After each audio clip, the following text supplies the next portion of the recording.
Hi, good evening. I'm Sandeep, and you're watching Weekender at 5. In today's headlines, 90 new COVID community cases were reported in New Zealand. There were 90 new cases of COVID 19 in the community today, the Ministry of Health has reported. The Auckland cases include a staff member at the Ellerslie Gardens Aged Residential Care Facility. In another major news for today, Director General of Public Health, Dr. Ashley Bloomfield, has said that Auckland's boundaries 2-week delay not material in terms of the risk. The decision to keep Auckland's boundary closed for 2 weeks after the traffic light system began was not justified from a public health perspective, Director General Ashley Bloomfield has told the Select Committee. An affidavit presented by Dr. Bloomfield to the Waitangi Tribunal, which is investigating the COVID-19 response, shows the ministry's advice was initially that Auckland's hard-managed boundary should come down at the same time as the traffic light system kicked in. National Party leader Chris Luxon had locked horns with Prime Minister Jacinda Ardern on Dr. Bloomfield's comment about Auckland's boundaries.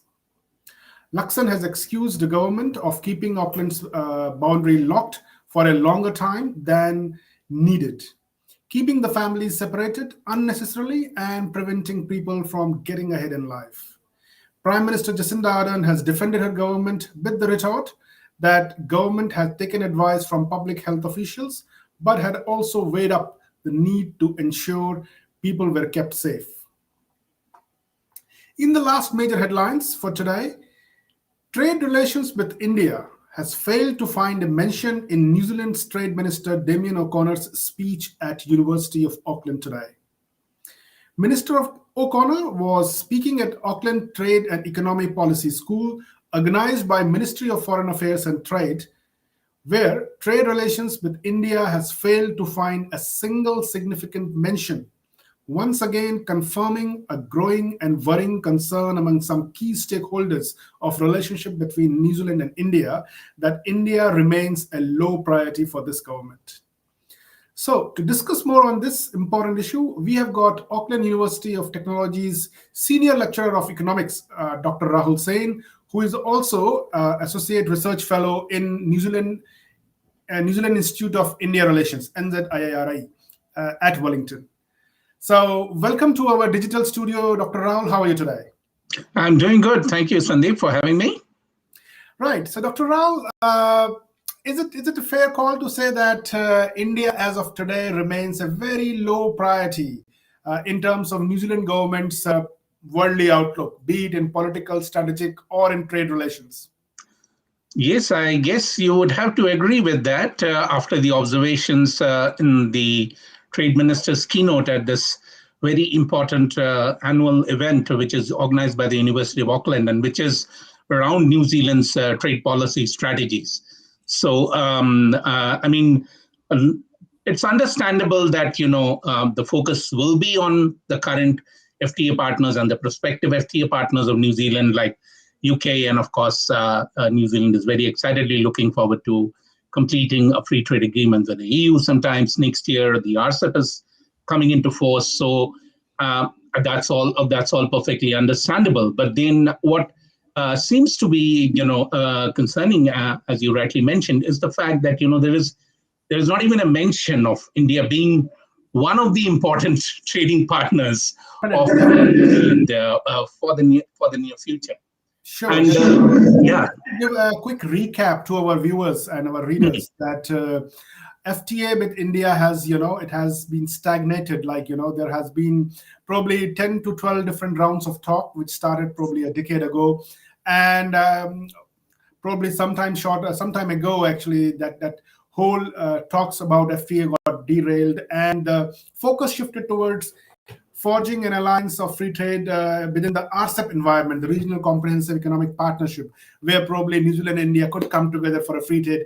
But last year, actually, those hopes were also dampened when India decided not to sign RCEP. So is it fair to say that the current Minister of Trade, Damien O'Connor, and the whole government, they have probably lost the hope of reviving the talks with India on an FTA? I think the sentiments in that speech and the fact that India was not mentioned does seem to reflect that. And let's not forget that from New Zealand trade policy perspective, free trade agreements are seen as a very important economic and strategic milestone from where relations begin to deepen, both at the Fair enough. economic as well as the strategic level. Definitely. Like And just China is one of the best possible examples of there. And of course, it all started with the New Zealand Australia CER way back in 1983. definitely. And Just to so give definitely, I would think yes that could have been one of the frustrations. it is a frustration. Now, just to give another perspective, that the same, the probably Indian government recently have also changed a lot approach on signing FTAs. Like recently the Commerce Secretary of India have released a new document where they have said that they are quite keen to sign FTAs with some prominent nations and trade blocs, including UK, including EU, European Union, and that includes Canada and Australia. So Australia is our Trans-Tasman partner. So India has shown a lot of willingness that they are willing to sign FTA with Australia. And talking about Australia, I'm sure you would know that Tony Abbott, who is a special trade envoy of Prime Minister Scott Morrison of Australia, he has recently announced that India and Australia, they are on a very, very near verge of coming up with an early harvest agreement, which means that probably a free trade agreement FTA could be signed sometime very early next year. So in the light of that development, how do you see where exactly New Zealand is? Okay, the first point here is that RCEP, of course, is coming into force next year. India was not part of it. And the main players who kind of missed out from not being part of RCEP along with India was Australia and New Zealand. So Australia, of course, as you correctly said, is, looking forward to that negotiations on an FTA. And it's not just Australia. There are a couple of countries that India is interested in fast-tracking FTAs now. So that is a shifting trade policy priority because India recognizes that it needs to have those trade and economic relations, building up through these new age free trade agreements. So we are going to see these free trade agreements probably negotiated a bit differently, taking into account India's core interests. And I think that is going to be the way in which future FTAs of India is going to be negotiated. Now, coming to New Zealand, obviously, what is going to happen is if New Zealand is not going to focus on rebuilding this post-FTA relationship with India, then basically it risks trade diversion because if Australia is going to get the desired free trade agreement that it wants with India, and we have already an ASEAN-India FTA in place. So it's basically New Zealand, which is going to be one of the key losers, if you say, in that market. So I would think, it's time to sort of from the New Zealand policymakers to rethink that whether, they could work out a fresh FTA negotiation somewhere. And, sometimes free trade agreements require some tough and interesting kind of thinking. I mean, I'll just give you an example. When I used to be in Singapore, Tomiko was negotiating the Singapore-US FTA, and they just couldn't get around chewing gum because US was insisting on having chewing gum in that FTA. But Singapore wanted that FTA with the United States, and it went around in some way to include chewing gum, as some sort of a theoretical, allowing it as some sort of a therapeutical medicine or something like that. I mean, the wording was tweaked. No, But these are just some interesting examples in which you can, get around, but you need to build the trust. You need to build the trust to build up that relationship. Definitely. Yes. And talking about that and re-emphasizing what you were saying, that, there has to be an innovative approach from the governments to work around the normal accepted hindrances. So when an FTA talk is, we are talking about India, especially from New Zealand's perspective, access to the farming market or the dairy sector to India's vast, that is a major challenge, and that has always been a roadblock. But what we have seen from Australia's recalibrated approach, when Tony Abbott was saying that they have managed to do some kind of quid pro where Australia is going to get access for Australian wines into the Indian market.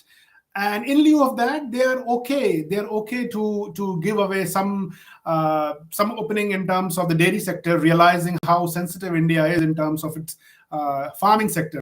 So what we are seeing is that they are wanting to sign the deal rather than focusing on the quality, so-called quality of the FTA. And I think probably this is where probably we have seen that New Zealand government is quite adamant of going just for a quality FTA, isn't it? Yes, I mean, of course, I was at the Auckland Trade and Economic Policy School, and definitely that word quality was, pretty much resonant in terms of how New Zealand looks at in terms of its FTA partners. Mm-hmm. And that's the same approach it's taking with the European Union. And there are roadblocks in the agricultural sector with the European Union, as expected. And some frustration was shared by the speaker from Fonterra, clearly, because, again, they expect, the similar kind of quid pro quo on dairy, probably as they might have achieved in other agreements. But again, with EU, that's going to be tough. And I guess it's going to be tough with India in the same way as you mentioned. But then we need to find some innovative ways, as you just provided the Australian example. And one could even start with what we call as a partial scope FTA to begin with, to at least explore whether it is bringing us those balance gains that we are looking for. Once at least you have that trust and confidence, you can build up to the second step. I mean, quality will always be a long-term objective. I don't think that India will be averse to the idea of having a quality FTA in the longer term. I don't see that, because for India, the same issues are important in a new age FTA as other countries, like, for example, digital trade, e-commerce, climate change. All those issues are going to come in new age FTAs, and they're pretty much there. Surely, and we have definitely, you're quite right. We definitely, when we are thinking and when we are hearing the New Zealand side from here, from this part of the world, we do know that they do emphasize so much on quality.